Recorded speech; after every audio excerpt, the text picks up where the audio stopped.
মাত্র 11 সেকেন্ড। হ্যাঁ, ঘড়ির কাঁটায় ঠিক 11টি টিকটিক শব্দ, আর আপনার চোখের সামনে একটা জ্যান্ত মানুষ বদলে যাবে এক রক্তাক্ত হিংস্র দানবে, যেখানে একটা ছোট্ট কামড় পুরো পৃথিবীকেই জম্বি বানিয়ে দেয়। কোন দেশের আর্মি বা পারমাণবিক বোমা দিয়ে কি এই মহামারী থামানো কি সম্ভব? আজ আমরা কথা বলবো হলিউডের ইতিহাসের অন্যতম হারেম করা জম্বি মুভির ব্যাপারে, যেখানে জাতিসংঘের একজন প্রাক্তন তদন্তকারী তার পরিবারকে নিয়ে ফেসে যান এই মরণ ফাঁদে। পুরো পৃথিবী যখন এক নিমেষেই ধ্বংসের দ্বার প্রান্তে, তখন ঠিক কি ঘটেছিল? এই নারকীয় তাণ্ডবের শেষ মুহূর্তে মানব জাতি কি জম্বিদের খাবারে পরিণত হয়ে গেছিল, নাকি পৃথিবী চিরস্তরে স্তব্ধ হয়ে গেছিল? চোখের পলক না ফেলে ভিডিওটি একদম শেষ পর্যন্ত দেখুন, কারণ এই গল্পের শেষ দৃশ্যটি আপনার পায়ের তলার মাটি কেড়ে নেবে। তাহলে চলুন শুরু করি আজকের এক্সপ্লেন। গল্পের শুরুতেই আমরা গ্যারি লেনের পরিবারকে ফিলাডেলফিয়ার রাস্তায় জ্যামে দেখি। তখনই হঠাৎই একদল হিংস্র মানুষ অন্যদের ওপর আক্রমণ করতে শুরু করে এবং দ্রুত তাদের দিকে এগিয়ে আসছে। গ্যারি দেখে ওই জম্বিরা মানুষগুলোকে কামড়ে দেওয়া ঠিক 11 সেকেন্ডের মাথায় সুস্থ মানুষরা জম্বিতে রূপান্তরিত হচ্ছে। এই পরিস্থিতি দেখে গ্যারি এবং তার স্ত্রী 2 মেয়েকে নিয়ে পালাতে শুরু করে।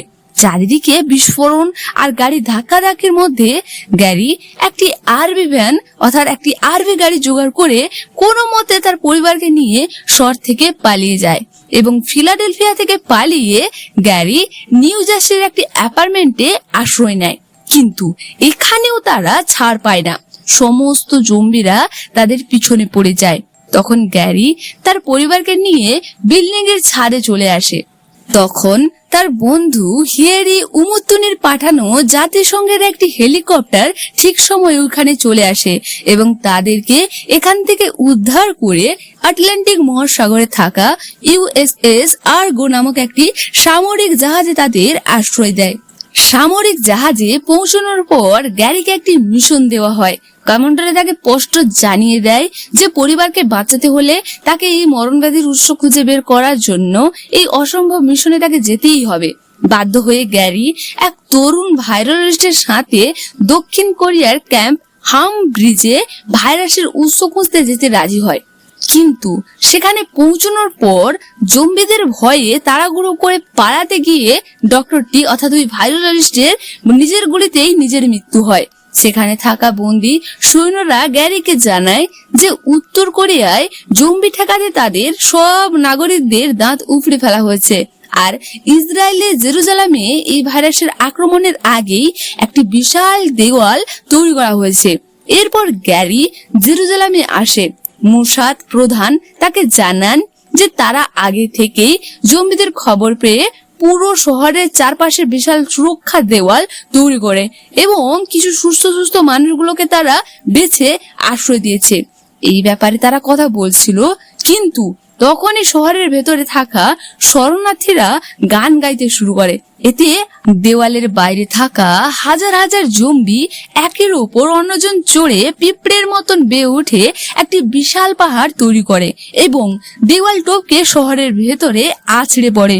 গ্যারি তৎক্ষণাৎ পালানোর সময় সেগেন নামের এক মেয়েকে অর্থাৎ সেনাকে বাঁচায়। মেয়েটির হাতে জম্বি কামড়ে দিয়েছিল। গ্যারি মেয়েটিকে বাঁচাতে দ্রুত তার হাত থেকে কেটে ফেলে যাতে ভাইরাস তার শরীরে না ছড়ায়। এরপর জেরুজালেম থেকে গ্যারি এবং সেগেন একটি কমার্শিয়াল বিমানে করে ওয়েলসের বিশ্ব স্বাস্থ্য সংস্থার একটি ল্যাবরেটরির উদ্দেশ্যে রওনা হয়। যাত্রাপথে গ্যারির মাথায় আসে যে জেরুজালেমে জম্বিরা কিছু অসুস্থ ও দুর্বল মানুষকে কামড়ায়নি। এক কথায় বলতে গেলে অসুস্থ ও দুর্বল মানুষরা তারা বেঁচে যায়, কিন্তু আকাশ পথেও তারা শান্তিতে যাত্রা করতে পারে না। বিমানের কার্গো হোল্ড থেকে একটি জম্বি বের হয়ে যাত্রীদের ওপর আক্রমণ করতে শুরু করে এবং মুহূর্তের মধ্যে পুরো বিমানটির মানুষজন জম্বিতে পরিণত হয়ে যায়। তখন গ্যারি বাধ্য হয়ে একটি গ্রেনেড বিস্ফোরণ ঘটায়। এর ফলে বিমানটির ওয়েলসের কাছে অর্থাৎ তারা ঠিক ওয়েলসের কাছাকাছি চলেও এসেছে এবং ল্যাবরেটরির কাছে তারা ক্র্যাশ করে। অলৌকিকভাবে গ্যারি এবং সেগেন বেঁচে যায়, তবে গ্যারির শরীরে বিমানের একটি ভাঙা টুকরো ঢুকে যায়। ওয়েলসের ল্যাবরেটরিতে 3 দিন পর তার জ্ঞান ফিরে আসে। এরপর সেখানকার বিজ্ঞানীদের গ্যারি বোঝায় যে জম্বিরা আসলে একটি মারাত্মক রোগে আক্রান্ত শরীরকে আক্রমণ করে না, কারণ সেই শরীর ভাইরাস ছড়ানোর জন্য উপযুক্ত নয়। এই থিওরি পরীক্ষা করতে একের পর এক জম্বিদের সঙ্গে লড়ে গ্যারি ল্যাবের ভোল্টে যায়, যেখানে সব প্যাথোজেন রাখা ছিল। সেই সব প্যাথোজেন গুলোকে সে নিয়ে ফেরার পথে একটি জম্বি তার রাস্তা আটকে দাঁড়ায়। গ্যারি কোনো উপায় না পেয়ে সে নিজের শরীরে একটি প্যাথোজেন ইনজেকশন দিয়ে নিয়ে নেয়। অলৌকিক ভাবে জম্বিটি তার সামনে আসে। এই বোধহয় কামড়ালো আর গ্যারি জম্বিতে পরিণত হলো, কিন্তু তেমনটা হয় না। জম্বিটি তার সামনে আসে আর তার গন্ধ শুঁকে দেখে, কিন্তু কামড় না দিয়ে চলে যায়। এর মানে তার এই আইডিয়াটা কাজ করেছে।